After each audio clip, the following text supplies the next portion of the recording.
avec vous et avec aujourd'hui pour commenter l'actualité Pierre Jacquemin. Bonjour. Bonjour Valérie. Vous m'entendez? Rédacteur en chef de la revue Regard. Je rappelle le titre de votre dernier livre, Ils ont tué la gauche, qui est paru chez Fayard. Brice Nkonda, bonjour. Bonjour Valérie.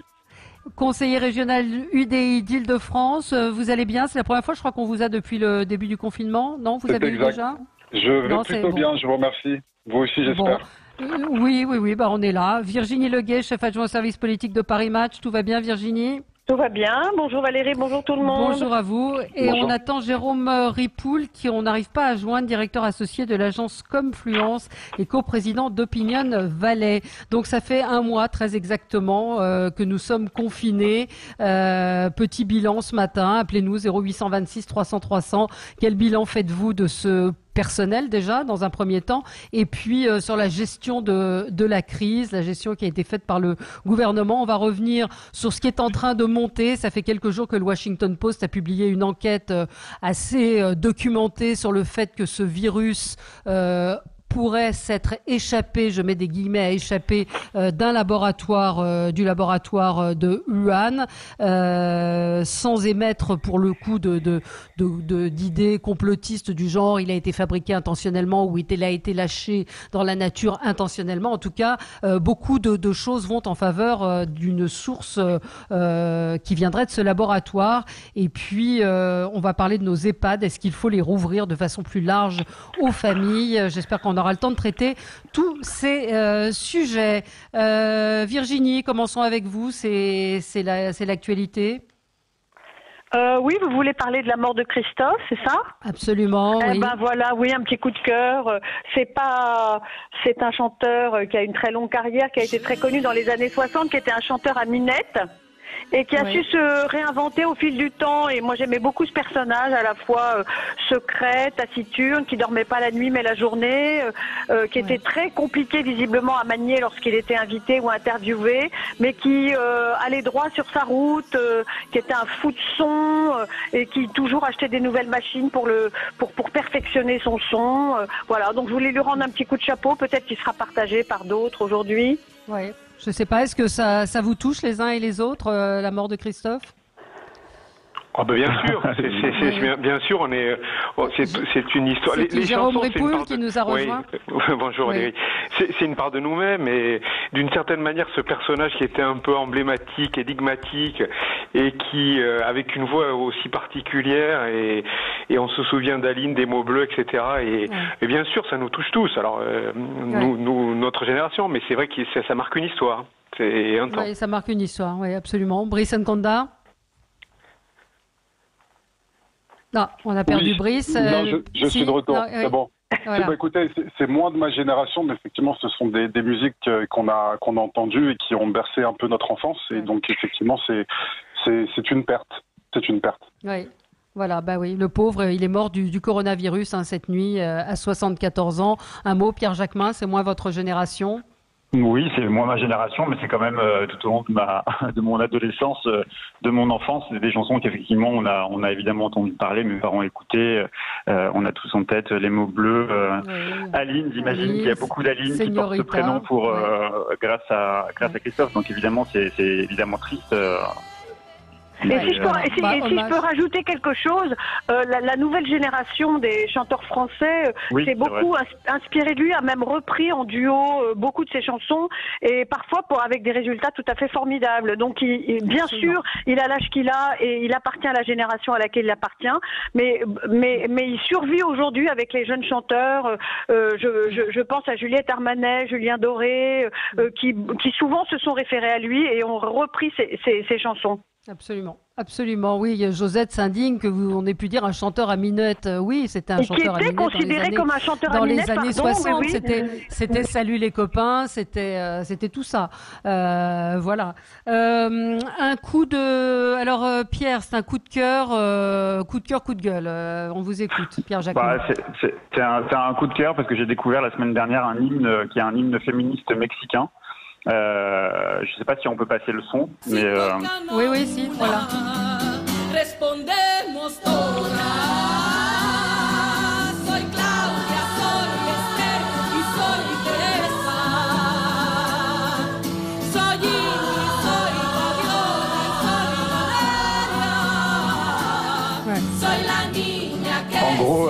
La chanteuse dit, elle dit que si l'une d'entre nous est touchée, nous répondrons toutes. Elle cite des prénoms et elle poursuit en disant: je suis la fille que tu as prise de force, je suis la mère qui pleure aujourd'hui ses morts et je suis celle qui te le fera payer. Et elle crie justice, justice, justice. Et je trouve que dans les temps que l'on vit, pour moi, ça a été une chanson que je trouve très très forte d'abord, qui donne la patate, qui donne envie de se battre et qui donne envie aussi de pleurer à la fois, parce qu'on sait qu'il se vit en ce moment dans des temps confinés des choses absolument dramatiques dans les foyers confinés. On sait que les violences faites aux femmes continuent malgré voire plus pendant le confinement. Augmente absolument. Oui. Et coup de chapeau aussi à Caroline Dehaas qui organise chaque jour des formations sur Internet qui ne désemplissent pas, puisqu'elle hier encore sa formation a été suivie par près de 1000 personnes. Donc j'invite tout le monde à regarder quelles sont les différentes solutions et puis évidemment chacun à être attentif à ce qui se passe chez son voisin. Ça touche les femmes, ça touche aussi les enfants, hélas. Et on sait qu'il y a aussi des enfants qui sont victimes de beaucoup de violences dans cette période. Donc voilà, coup de gueule, coup de cœur à la fois sur cette hymne féministe mexicain. Oui, mais c'est vrai que les violences faites aux femmes en ce moment augmentent. Hier, Marlène Schiappa est intervenue sur CNews pour parler du confinement qui creuse les écarts entre les hommes et les femmes, du genre les femmes font plus la cuisine et la vaisselle que les hommes. Les tâches domestiques, certes, mais l'urgence, c'est quand même effectivement les femmes battues. Hier, on a eu un message très émouvant sur notre Facebook d'une femme qui nous a dit avoir été une femme battue et que son mari lui confisquait son téléphone quand il sortait pour qu'elle ne puisse pas appeler, qu'il lui confisquait également quand elle sortait. Donc parfois, c'est très compliqué pour les femmes de donner l'alerte. Donc il y a les pharmacies, mais je pense qu'après, c'est ce qu'on a évoqué hier déjà, c'est très très compliqué pour les femmes la suite est très compliquée du fait que la justice ne fonctionne qu'à 5%. Enfin bon, il y aurait beaucoup de choses à faire. Merci de ce coup de cœur, Pierre. Jérôme Ripoul, c'est un coup de cœur également? Oui, c'est un coup de cœur, coup de gueule. Alors coup de cœur parce que on est heureux de voir aujourd'hui que dans la crise sanitaire et le marasme hospitalier, les cliniques, hôpitaux privés et l'hôpital public collaborent. Il y a 130 services d'urgence privés en France qui accueillent les patients au même tarif que l'hôpital et on a vu quand même dans la région Grand Est qu'il y avait eu une désorganisation et je pense que ce n'est pas aussi pour rien que le directeur général de l'Agence régionale de santé a été viré, une désorganisation justement sur la coordination entre hôpital public et clinique privée et Dieu sait si c'est important et il faut que dans les mois qui viennent cette coordination et cette part des cliniques privées dans la santé reste prépondérante. C'est essentiel, on a besoin de services unis et pas de division et c'est pour ça que je suis heureux que et le privé et le public collaborent main dans la main pour prendre en charge les malades du Covid. C'était mon coup de cœur. Oui, enfin ça a pas très bien fonctionné. Il y a eu beaucoup de retard et il y a eu beaucoup de retard, tout à fait. Et il y a toujours des lits du privé qui sont vides alors qu'on transfère des gens dans d'autres régions. Et on l'a évoqué aussi hier pour des raisons économiques, de tarification, où le public n'a pas envie de faire participer le privé. C'est malheureusement, on voit un petit peu, il y a deux choses dont l'hôpital public a souffert. C'est le passage aux 35 heures, où on a mis sous le tapis cette question, c'est-à-dire qu'elle n'a pas été traitée parce que les soignants ont eu des heures supplémentaires qu'ils ont accumulées pendant des années. Rappelez-vous, ça a failli faire une explosion sociale. Et le deuxième point, c'est la tarification de l'activité, qui est donc les 35 heures, c'est la gauche, et la tarification de l'activité, c'est la droite. C'était Roselyne Bachelot. Et Roselyne Bachelot avec Nathalie Dehaas, justement. Et je vais y arriver parce que vous voyez que je tape à gauche et à droite. Et la T2A a donné à l'hôpital une vision à la tarification qui lui fait privilégier cette activité. Et c'est la raison pour laquelle, notamment, on n'a pas voulu faire ces transferts ailleurs que dans des hôpitaux. Donc voilà. Donc malheureusement, il y a une explication là-dedans sur deux réformes qui n'ont pas été les bienvenues. Et c'est pas sûr que ça change une fois. Et c'est pas sûr que les choses changent une fois que l'épidémie sera résorbée et quand elle le sera. Je pense que chacun repartira dans son sillon et que je ne suis pas sûre que la coordination ou la coopération sera plus intense. Non, justement, ça nous emmène sur le coup de gueule de Brice Nkonda, justement, sur ce monde d'après. Oui, Valérie, en fait, en ce moment, mon coup de gueule, coup de cœur, il porte sur les incantations au monde d'après, dans la mesure où je pense que quand la crise du Covid-19, mais je pense que quand la crise du Covid-19 sera derrière nous, c'est la société de consommation qui va reprendre ses droits et tout le monde va se ruer dans les différents magasins. Et je pense que plutôt de se concentrer sur le monde d'après, c'est plutôt quels sont les enseignements de la crise et du monde de maintenant. Et je pense qu'effectivement, à travers cette crise, on se rend compte qu'il y a des métiers qui tiennent une société, l'agriculture, l'enseignement, la médecine, et que ces métiers-là, en fait, ont été sous-dotés. Et effectivement, le monde d'après, c'est la consolidation du monde d'avant, peut-être de ce point de vue-là. Il y a les métiers qui ont été appelés métiers de première ligne, c'est-à-dire toutes les caissières, les gens qui nettoient les rues, enfin tous les métiers qui sont obligés aujourd'hui d'être dehors pour que notre société continue de tourner, qu'il faut également conforter. Et puis je pense que s'il y a un enseignement le plus important, c'est qu'il faut relocaliser le système de production, travailler sur les circuits courts, donc accélérer de ce point de vue-là. Mais plutôt que d'être dans une incantation du monde d'après, je pense qu'il faut surtout tirer les enseignements du monde de maintenant et ce qu'on doit faire pour accélérer les choses. Oui, il y a beaucoup d'incantations, effectivement. Au monde d'après, quand même. Jérôme Ripoul. On en revient au monde d'après. Mais c'est le monde de maintenant. Le monde de maintenant. Oui, c'est le monde de maintenant, mais on ne peut pas dire aujourd'hui que cette crise n'aura pas des traces durables et qu'elle ne va pas faire émerger quelque chose de nouveau. Puissiez-vous avoir raison, on dit ça à chaque crise. On dit j'ai changé, j'ai compris, tout va être différent, vous verrez. Je me bats la coulpe, et puis en fait, il ne se passe quasiment rien. Vous avez raison, il y a une chose fondamentale. C'est qu'en 2008, les Français n'ont pas compris la crise qu'il y avait. C'était une crise financière, ils n'en connaissaient pas les arcanes et ils n'ont pas du tout compris les mécanismes. Cette fois-ci, ils ont compris une chose. S'ils n'ont pas de soins, c'est parce qu'il y a eu une désorganisation de l'administration hospitalière et des moyens mal orientés. Si aujourd'hui il n'y a pas de masque, c'est parce qu'on n'a plus de capacité productive. Et ça, c'est simple à comprendre. Et je pense que dans leur manière donc de c'est pas les 35 heures. Mais c'est pas les Français qui doivent comprendre, c'est les pouvoirs politiques qui doivent prendre les bonnes décisions. Si, parce que les Français, ça va avoir un impact sur eux. Quand on dit produire en France, quand on produit une surblouse en France, elle vaut 13 €. Quand on la produit en Asie, elle vaut quelques euros. Donc bien sûr, ça va avoir une conséquence sur nous.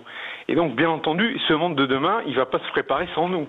Et ça va avoir des conséquences sur nous aussi. Ah, parce que vous pensez qu'on va réellement relocaliser, refabriquer chez nous. Inévitable. Il y a au moins des secteurs comme le secteur du médicament et le secteur de la santé où inévitablement, oui, je pense qu'il va y avoir quand même une prise de conscience suffisamment importante.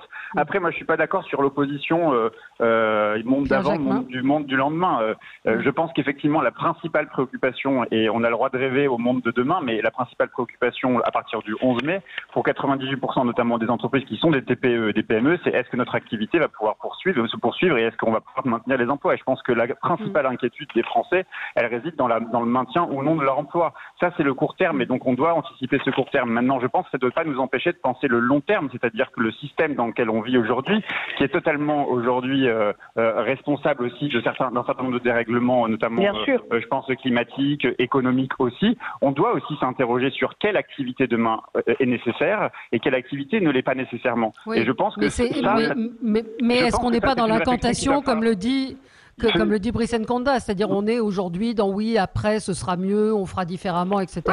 Mais que la société de consommation va reprendre effectivement. Je voulais rajouter une chose quand même, parce qu'à mon avis, il y a une chose qui va devoir changer et qui, à mon avis, est inévitable, c'est-à-dire que les indicateurs d'hier, qui sont les indicateurs de puissance économique, les indicateurs de puissance financière, les indicateurs même militaires, je pense que ce qui fait aujourd'hui une grande puissance, tel qu'on se bat avec les pays, que ce soit les États-Unis, la Chine, l'Inde ou le Brésil ou que sais-je encore, les indicateurs ne pourront plus être ces indicateurs économiques. Je pense que les indicateurs de demain, pour être dans une bonne société et vivre dans une société évoluée, ce seront des indicateurs de santé, des indicateurs de bonheur, des indicateurs de mieux vivre. Je pense que ça sera inévitable. Il faudra arrêter avec cette obsession de la croissance, l'obsession du produit intérieur brut, du fameux PIB. Je pense qu'on a des indicateurs qui nous emmènent dans le mur. Et donc ça, je pense que on doit tirer les leçons de ça et ce doit plus être ces indicateurs qui dirigent le monde demain. Ça doit être à peu près... Moi, pardon, mais moi j'ai un doute quand j'ai entendu Emmanuel Macron parler de la France en disant qu'elle devait retrouver son indépendance agricole, industrielle et technologique. C'est une évidence depuis des années, il le dit aujourd'hui, mais moi j'ai un grand doute sur la réalisation effective. Je me souviens qu'en 2008, on disait déjà « Ah, mais on a très bien compris, on a tiré des leçons, il s'est rien passé. Les choses sont reprises comme si de rien n'était. Donc Absolument. moi, je me dis, tiens là, une fois qu'on aura passé l'étape, mais comment voulez-vous empêcher que le monde poursuive sa course folle? Il va la poursuivre avec peut-être des petits changements à la marge pour donner un peu en pâture aux Français, mais ça sera des changements à la marge.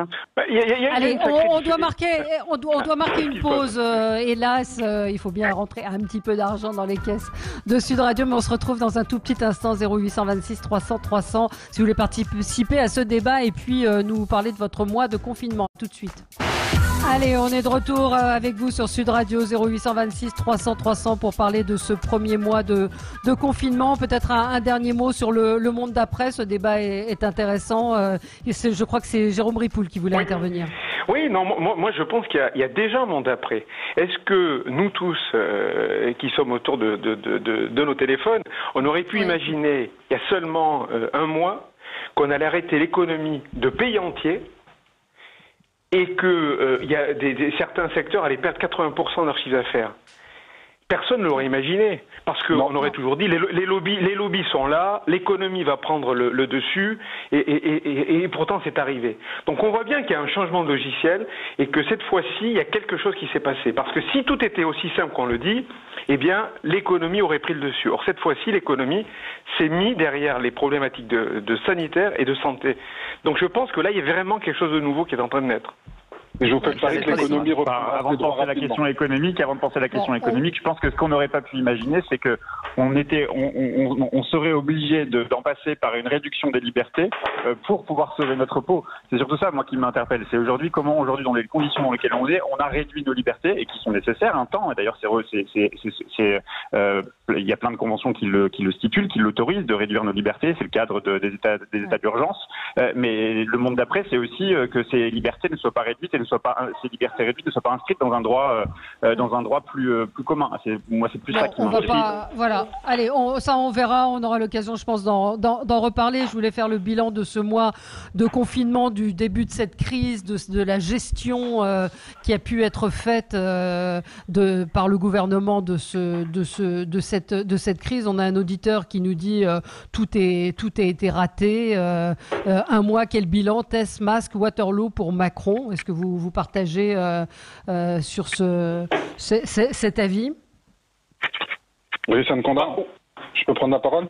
Oui, allez-y. Brice Nkonda. Si je devais résumer, Valérie, je dirais que la gestion de la crise n'est pas catastrophique, mais elle est globalement très mauvaise. On a été trop en retard sur le début de la crise et sur le confinement, et là on est trop en avance sur le déconfinement. Alors on a une crise sanitaire qui commence par la fermeture des écoles, le virus circule toujours, et on réouvre les écoles en premier le 11 mai, alors qu'on sait que nos enfants sont vecteurs. Et d'ailleurs, pourquoi cette date? Moi, j'ai pas compris. Le président lance une échéance dans le débat public pour nous faire causer. Et je trouve en fait que globalement, les choses sont faites à l'envers. C'est-à-dire que plutôt que d'avoir un discours sur des dates, il faudrait peut-être avoir un discours sur une méthode, bien caler la méthode et sur les moyens. Le problème qu'on a, c'est que jusqu'ici, on remarque qu'on a manqué de tout, de masques, de gel, de respirateurs, de traitements qui font consensus. Et on est aujourd'hui dans une stratégie de déconfinement qui, pour ma part, me désarçonne, parce que les prérequis du déconfinement, c'est-à-dire pour moi notamment le dépistage massif de la population, n'est pas à l'œuvre et qu'on a pris beaucoup de retard par rapport à des pays comme l'Allemagne, comme la Corée. L'Allemagne, ils font, je crois, 500 000 dépistages par semaine. Donc comment on peut catégoriser la population, savoir qui a le virus, qui ne l'a pas, qui peut le transmettre? Tant qu'on n'a pas ces données-là, je vois mal comment on peut déconfiner. Donc je dirais que globalement, la gestion de la crise par le président est très mauvaise. Je dirais que la posture du Premier ministre, Édouard Philippe, est un peu plus cohérente de mon point de vue, parce que c'est quelqu'un qui s'adresse à la population avec une certaine humilité, en essayant de faire un maximum de choses. Et je pense que dans la gestion de la crise, il y a une désynchronisation entre ce que fait Emmanuel Macron et ce que fait Édouard Philippe, ce qui pose un problème. Oui. Alors, petit tour de table, Virginie. Alors, moi, ce qui m'a beaucoup frappé, c'est je sais pas s'il faut l'appeler le mensonge, mais disons toutes les premières déclarations sur ces masques qui sont inutiles et qui ont duré quand même pendant plusieurs semaines, alors qu'aujourd'hui on se rend compte qu'on non seulement on va demander à tout le monde de porter des masques une fois que le déconfinement sera lancé, mais qu'en plus il va falloir faire fabriquer des masques en tissu qui ne sont peut-être pas tout à fait aussi aussi officiel, mais que globalement, ce revirement qui n'était dû simplement au fait que à la gestion de la pénurie me semble extrêmement dommageable parce que personne, les Français n'ont pas du tout compris pourquoi les masques hier inutiles deviendraient aujourd'hui tellement utiles qu'il faudrait même que chacun en porte un à partir du 11 mai. Ça a été une énorme erreur de communication. Il aurait peut-être mieux fallu dire, ça fait des années, parce que Macron n'est pas responsable du fait qu'il n'y ait pas de stock de masques. Ça fait des années que peut-être on n'a pas réfléchi à ça et que les stocks qui existaient il y a 10 ans ont été petit à petit, j'allais dire, disséminés ou même arrêtés. Mais il aurait peut-être pu être plus frontal dans sa façon d'expliquer les choses. Ça a été vraiment une difficulté. Enfin, Macron n'est pas responsable, Virginie. Pierre, il n'est pas totalement responsable, c'est vrai. Oui, mais c'est vrai que non. Vous avez raison, mais il faut quand même se rappeler qu'en 2017, lors de la campagne électorale présidentielle, Emmanuel Macron était conseillé par le professeur Salomon, déjà à l'époque, qui lui-même alertait sur l'absence aujourd'hui de garantie, ou en tout cas de garde-fous contre des éventuelles épidémies. Il avait alerté. C'est tout à fait vrai. Oui, c'est tout à fait vrai. Les responsabilités sont sans doute partagées parce que je pense que l'État, encore une fois, a pas su anticiper l'absence de masques et surtout a organisé la délocalisation et la production à l'étranger. Donc du coup, on s'est mis dans des conditions où on ne serait pas en capacité de réagir rapidement. Mais moi, ce qui me frappe, pour en revenir à la question de Valérie sur le premier mois, c'est quand même la question de la crédibilité politique. Je pense que la crédibilité de la parole politique a totalement été affaiblie avec cet événement. Elle était déjà faible avant. Elle était déjà faible. Alors, le problème, c'est qu'elle a abîmé. Alors attendez, laissez-vous finir les uns les autres parce que sinon on comprend pas. Le problème de l'affaiblissement de la parole politique et de la crédibilité de la parole politique a abîmé aussi la parole scientifique. Et c'est ça qui est problématique. Parce que regardez ce qui s'est passé en Chine. En Chine, ils ont assumé les 3 T, les fameux 3 T, le test, le traitement et le traçage. Ils n'ont peut-être pas assumé le nombre de morts. Ça c'est autre chose. On va y revenir. Parler. En France, quand on écoute notamment la professeure Madame Lacombe, Karine Lacombe, qui conseille le gouvernement, je l'ai entendu la veille, ou même c'était le matin même de la déclaration du président de la République, et elle disait, en fait, on ne pourrait déconfiner que quand on saurait qu'on aura les tests suffisants, les masques suffisants et le traitement. Sachant que le traitement, elle dit qu'on a de bonnes chances de penser que début mai, on pourra avoir quelque chose. Donc je ne vois pas comment Emmanuel Macron a pu annoncer de but en blanc un déconfinement le 11, sachant qu'il n'est pas en capacité de dire oui, nous aurons les tests suffisants, oui, nous aurons les masques suffisants, oui, nous aurons le traitement suffisant. Et par ailleurs, je finis là-dessus, Valérie, et ma principale question, et je pense que c'est aussi la question que se posent un certain nombre de Français qui vont être déconfinés, c'est pourquoi on ne teste pas les asymptomatiques. En Allemagne, un des succès de la gestion de la crise par l'Allemagne, c'est aussi parce qu'on a su tester et anticiper et commander dès janvier d'ailleurs les dépistages. En janvier, l'Allemagne a pris la mesure. L'Allemagne a les moyens de production. Dépistage. Elle a les moyens de production et en plus la Chine, pour construire effectivement les tests et le dépistage, a des outils allemands. Donc en France, on a ce problème-là et cette préoccupation-là et pose donc la question de vers où on va, quoi. Allez, toute petite pause et on se retrouve dans un instant avec vous sur Sud Radio 0826 300 300. Quel bilan pour ce premier mois de confinement? On vous attend. À tout de suite. Avec vous sur Sud Radio, on est ensemble jusqu'à midi. Vous retrouverez ensuite André Berkoff. Je voudrais qu'on parle quand même de ce qui se passe en Chine. Peut-être juste pour conclure sur ce premier mois de confinement, on a une auditrice en ligne avec nous, Cynthia de Narbonne. Bonjour Cynthia. Oui, bonjour. Merci de m'accueillir. Bonjour. On vous écoute. Alors, pour conclure, on va dire ce premier mois de confinement, on comprend qu'il faut rester à la maison parce que c'est vrai que on voit bien, ici on n'est pas vraiment trop touché encore en Occitanie, je trouve qu'on est plutôt encore tranquille, mais du coup le souci, je trouve en tout cas, c'est la façon dont est gérée les sorties, parce que même si on essaie de compter sur le fait que les gens ils doivent rester chez eux, ils doivent être intelligents et tout, je trouve que les gens ils se promènent encore beaucoup trop. C'est pas bien respecté, je veux dire, il n'y a pas assez de contrôle pour faire respecter tout ça, et c'est un peu la fête ici. Hein. C'est entre chez nous et l'Espagne, parce que vous allez dans les PO, parce que moi je travaille là-bas, c'est vraiment la fête, quoi. Donc les quoi, pardon, vous pouvez nous dire? Les PO. Les Pyrénées-Orientales. Voilà, pardon. D'accord. Voilà, parce qu'on est juste à côté. Et moi, c'est terrible, c'est la fête. Hein. Les gens déjà quand ils sortent, ils n'ont pas de masque, même si c'est pas obligatoire. On va dire un peu de bon sens. On pourrait au moins mettre quelque chose sur le visage.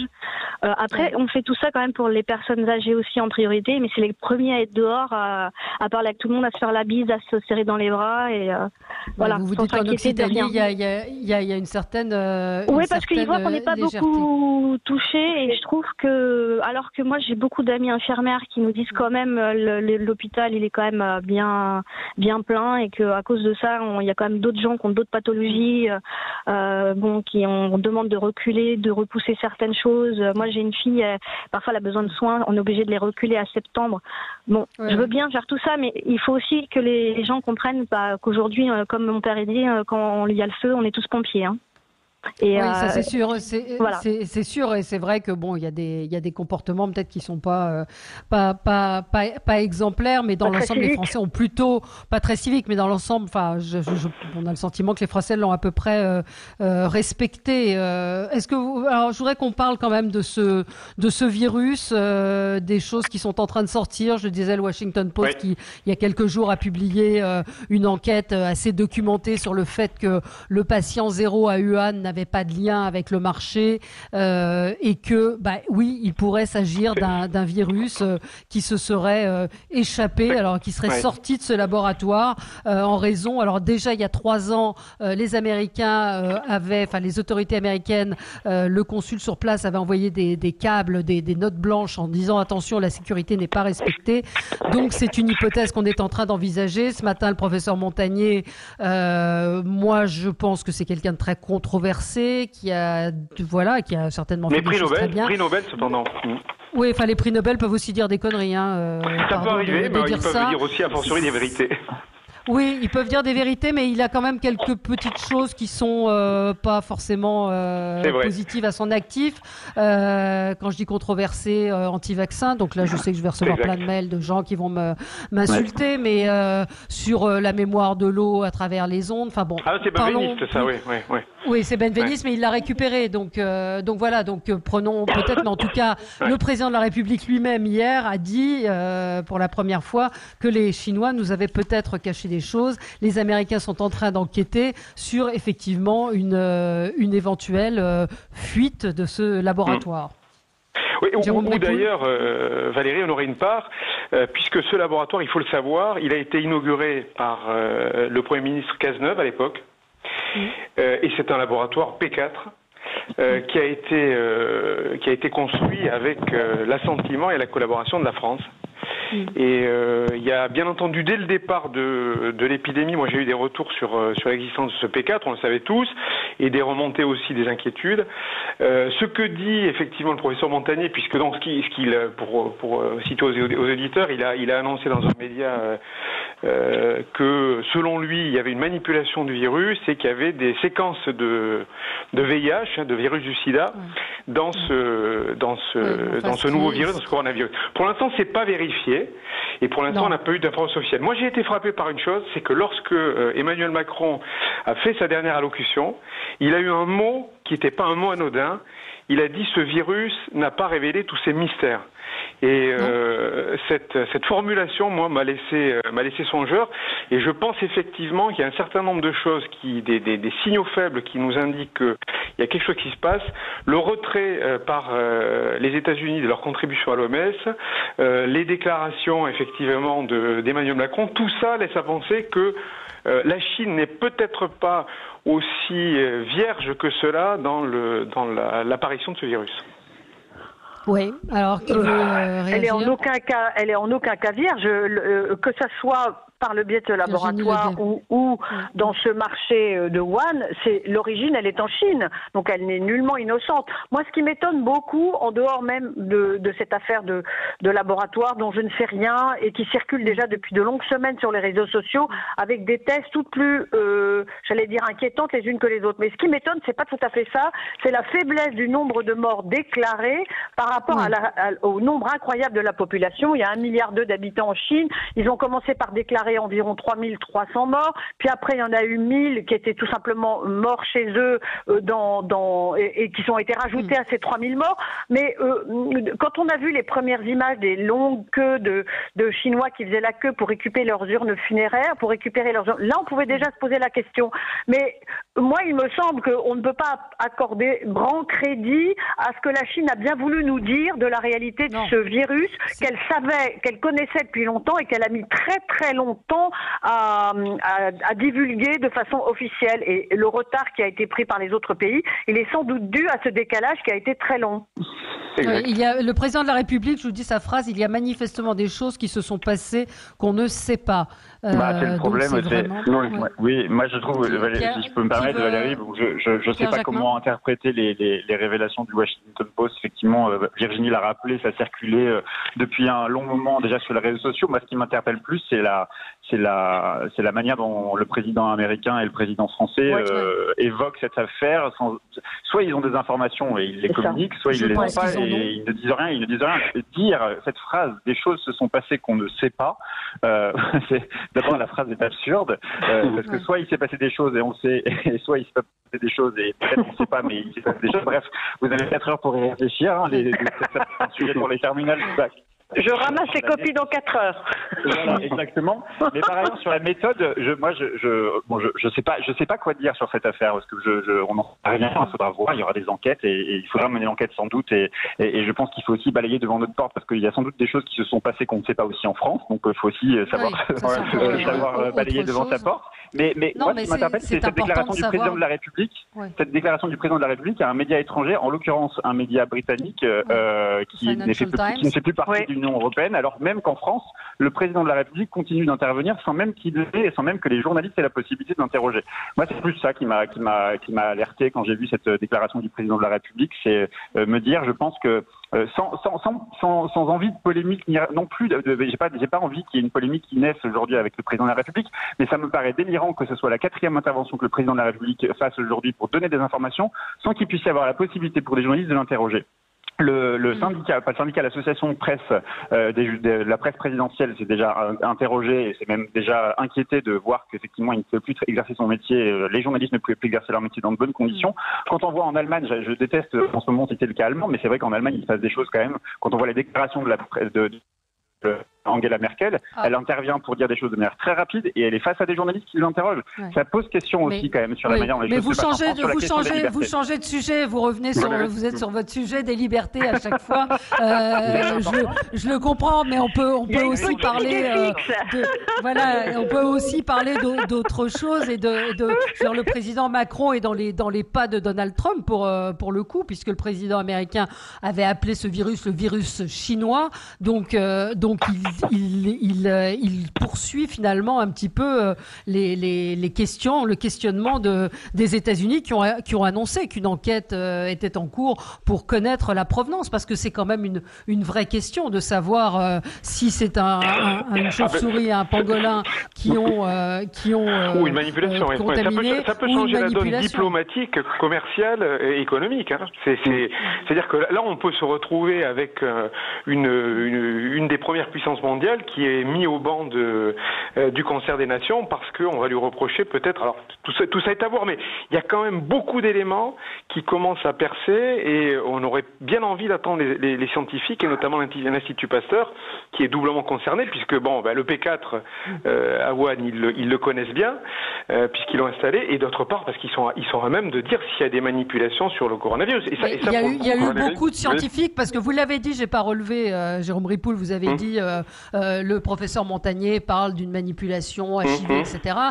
Plusieurs scientifiques, il n'y a pas que l'Institut Pasteur, partout dans le monde, le génome a été décrypté, c'est-à-dire une sorte de carte d'identité du virus, et le génome n'a pas été modifié. Donc là-dessus, sur la manipulation, on peut a priori, encore une fois, soyons prudents, dire que ce virus a été modifié. Et c'est pas des questions d'intérêt du Pasteur, etc. C'est partout dans le monde, tous les labos travaillent sur le génome, et je pense qu'il y aurait bien quelqu'un... Attendez, moi je ne sais pas aujourd'hui, ce que dit mon spontané, c'est qu'il y aurait des scientifiques indiens qui auraient analysé une séquence de virus du sida.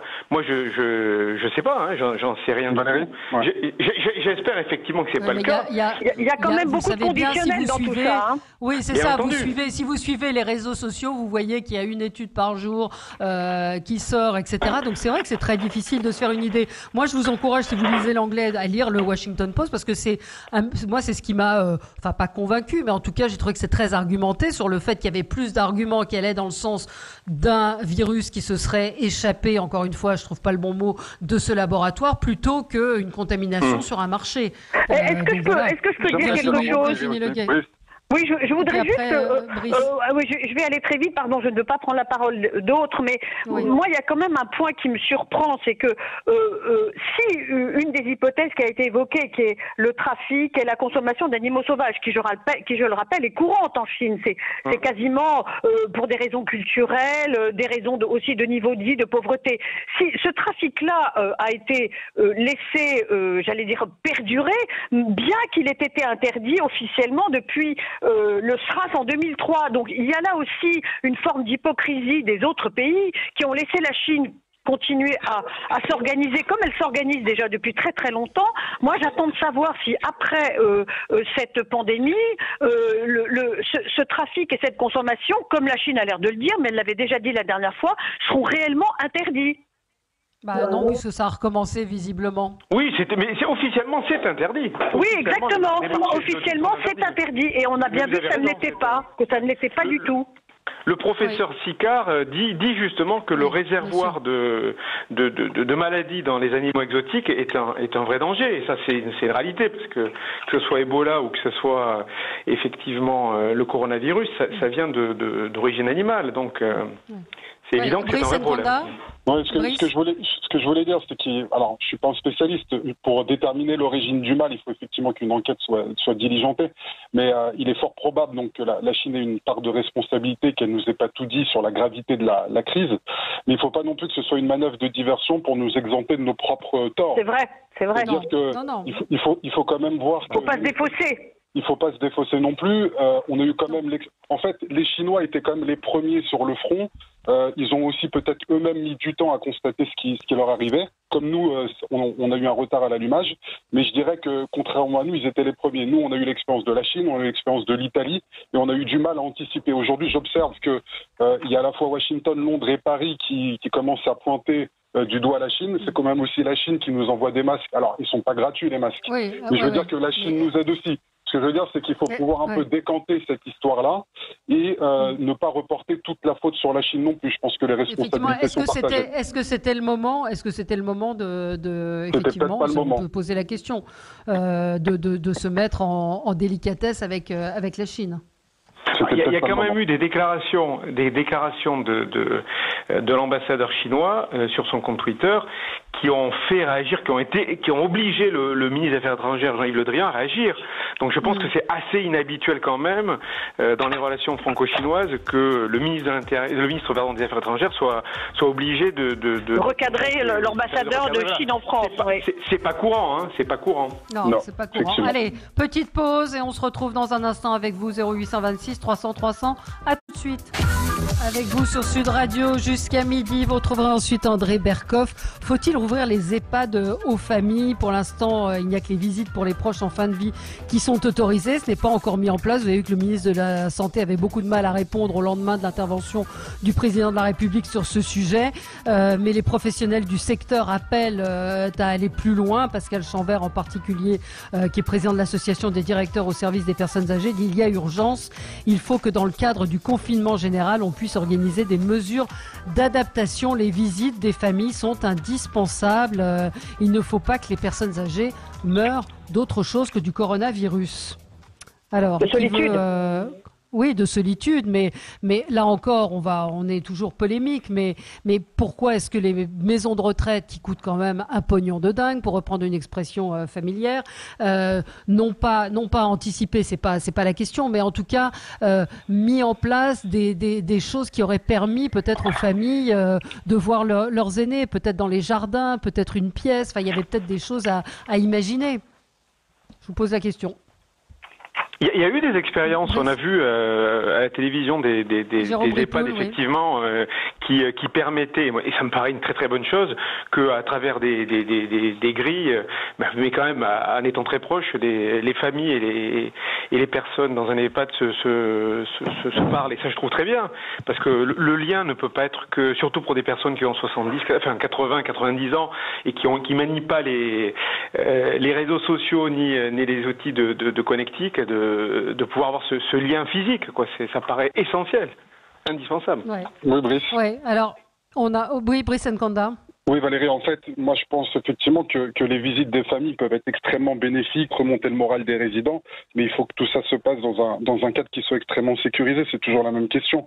Tant qu'il n'y a pas de matériel de protection, de politique de dépistage, c'est difficile. Et on voit que les EHPAD ont énormément souffert de ce début de crise. Quand on regarde par exemple les chiffres au 15 avril, je crois qu'il y a plus de 6 000 décès dans les EHPAD et il y a quelque chose comme plus de 40 000 personnes âgées qui présentent les symptômes du Covid-19. Donc, moi, j'encourage justement à avoir une politique de moyens et de dépistage. Et par exemple, on observe que dans les Hauts-de-Seine, le conseil départemental a lancé une politique de dépistage systématique dans tous les EHPAD du département. Donc, ça touche à peu près 25 000 personnes, dont 10 000 résidents, également le personnel qui travaille dans le cadre de ces EHPAD. Et je pense que c'est typiquement le type de dispositif qu'il faudrait pouvoir déployer ailleurs. D'ailleurs, on a un auditeur Prenons on a juste un auditeur qui nous dit que prononcé le mot EHPAD lors de sa dernière intervention. Ouais, tout à fait. Vous avez raison. Rouvrir les EHPAD aux familles, nous dit un auditeur, vu que le personnel est en sous-effectif et que le nombre de décès n'a jamais été aussi important, il vaut mieux laisser les familles voir et s'occuper de leurs aînés. C'est un point de vue qui se défend parce que la situation est effectivement très douloureuse. Qui veut intervenir? Ce qui est très Il y a 40% de la mortalité globale qui est dans les EHPAD. Pardon Virginie, pardon, excusez-moi. Non, c'est vous qui aviez la parole, c'est moi qui... Voilà, non, Virginie, pardon, je vous ai coupé la parole. Si Pierre veut parler, il n'y a pas de problème. Alors, Pierre. Non, c'était le moment que je pourrais et que je veux d'ailleurs saluer de l'intervention du président de la République. C'est vrai que quand il dépasse même le cadre des lois, c'est-à-dire que quand la politique est moins forte que le cœur, quoi, la vie de tous les jours. C'est vrai quand il explique qu'aujourd'hui, il faut permettre aux proches et aux familles de pouvoir visiter des malades qui sont en fin de vie, ça me paraît aller de soi et c'est plutôt bienvenu qu'il le dise et qu'il le recommande pour les hôpitaux et les maisons de retraite, comme il le dit, puisqu'effectivement, Jérémy a raison, il ne cite pas les EHPAD. Mais je ne sais pas si vous avez lu, et je vous invite à lire ce reportage formidable qui a été fait par Florence Obnas pour Le Monde. Pas de masque, pas de gel.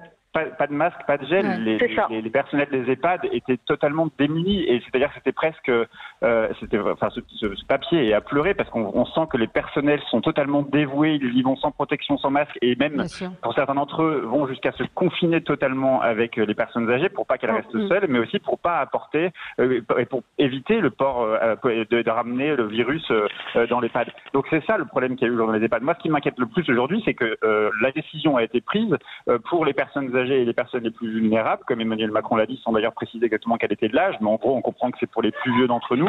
Un confinement au-delà du 11 mai, mais c'est catastrophique, je pense, pour un certain nombre de personnes. Vous avez évoqué les questions de solitude, mais ces personnes-là vont crever d'autres choses. Si elles ne crèvent pas du Covid, elles vont crever de solitude, d'inhumanité presque.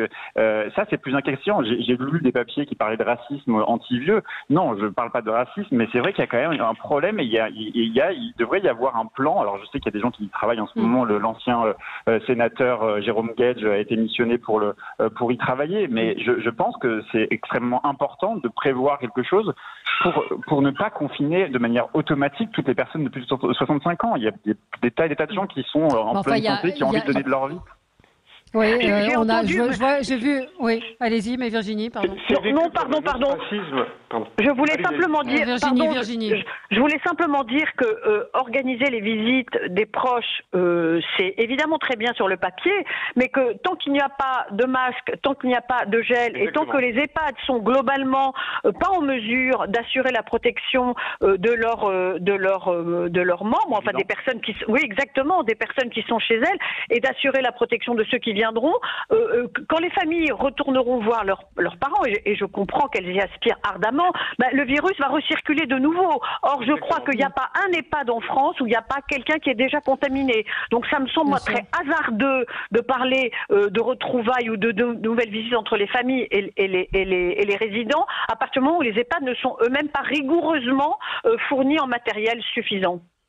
Oui, Florence Berthoud, qui est la maire, Oui, Florence Berthoud, qui est la maire du 5e arrondissement, parle de situations dramatiques et alarmantes dans un EHPAD en disant les dépistages généralisés ne sont qu'une première étape. Il faut plus de moyens humains et matériels pour les soignants.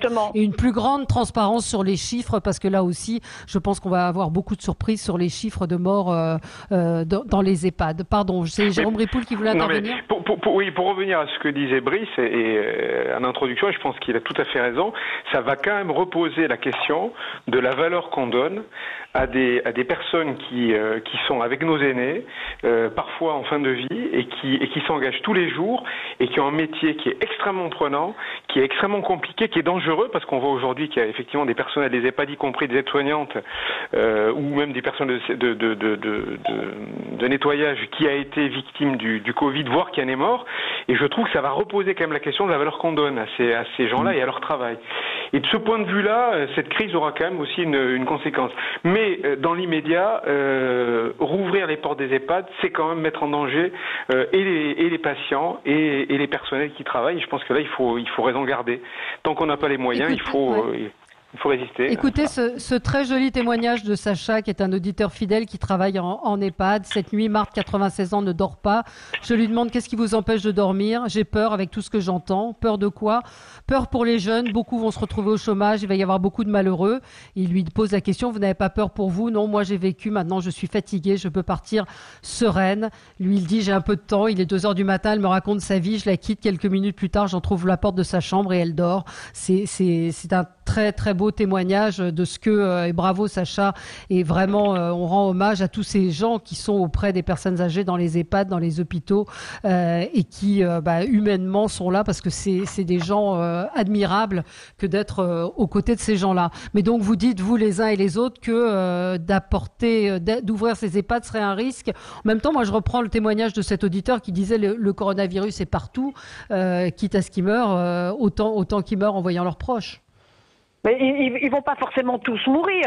Ceux qui sont infectés, et forcément c'est une population très fragile, peut-être en mourront, mais peut-être essayons de protéger ceux qui ne le sont pas encore. Et refaire circuler le virus me paraît, moi, plutôt dangereux. Mais ce n'est que ma position. Oui. Alors, est-ce que la doctrine du gouvernement... Oui, qui veut intervenir?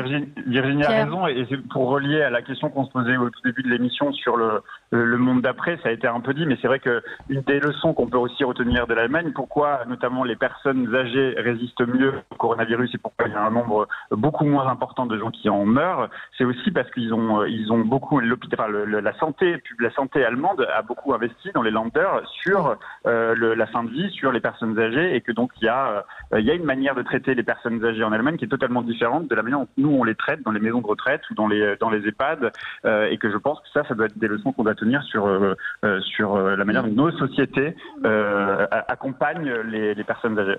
D'ailleurs, on peut s'interroger sur le prix que représente parfois pour les familles l'installation en EHPAD d'un parent ou de 2 parents, et le fait que ces EHPAD se soient retrouvés démunis de matériel aussi indispensable depuis des semaines et des semaines. Je ne veux pas jeter un soupçon qui est infondé, mais enfin, malgré tout, les organismes privés qui régissent ou je ne sais pas comment ils ont fait pour laisser ces établissements avec si peu de stock, je ne sais pas. De stock et de moyens. Je voulais vous citer un tweet de Christian Saint-Etienne, qui est un économiste. La France, 4e pays par les morts du Covid-19, 4e pays par les morts du Covid-19, 52e par les tests journaliers, un pays sous-développé avec le record du monde du poids de la protection sociale, 34% du PIB contre 25% dans les pays européens développés en moyenne et 20% dans les pays de l'OCDE. Il y a quand même un truc qui colle pas. Brice Nkonda? Tout est dit, c'est bien résumé. Il y a un truc qui colle pas, c'est-à-dire qu'on met énormément de moyens, on voit que ces moyens ne nous amènent pas l'efficacité qui est escomptée.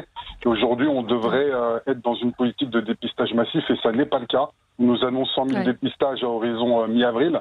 Donc là, on devrait déjà être sur un rythme de croisière. Mais encore une fois, ce sont des annonces, il faut se donner les moyens de le faire.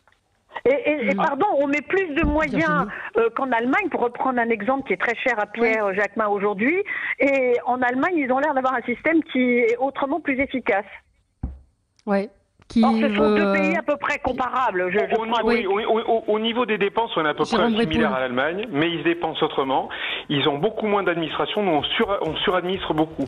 C'est-à-dire que dans les hôpitaux, il y a 30% d'administratifs. Et donc la question, elle est aujourd'hui, finalement, en Allemagne, vous avez des médecins qui sont aussi des entrepreneurs, c'est-à-dire des gestionnaires. Et la question, elle est peut-être là aussi. Il faut redonner un peu de pouvoir aux médecins. Alors je sais que c'est un vieux débat en France entre les administratifs et les médecins. Mais je pense que les médecins ont besoin de reprendre du pouvoir et d'être à la manœuvre, y compris sur les dépenses et l'utilité et le sens des dépenses qui sont faites. Merci à vous, merci à tous les quatre, merci aux auditeurs de Sud Radio. Dans un instant, c'est André Berkoff que vous retrouverez. On se retrouve lundi. Très bon week-end à tous. Protégez-vous, profitez de vos proches, passez des coups de fil, lisez. En tout cas, prenez soin de vous. Merci à vous.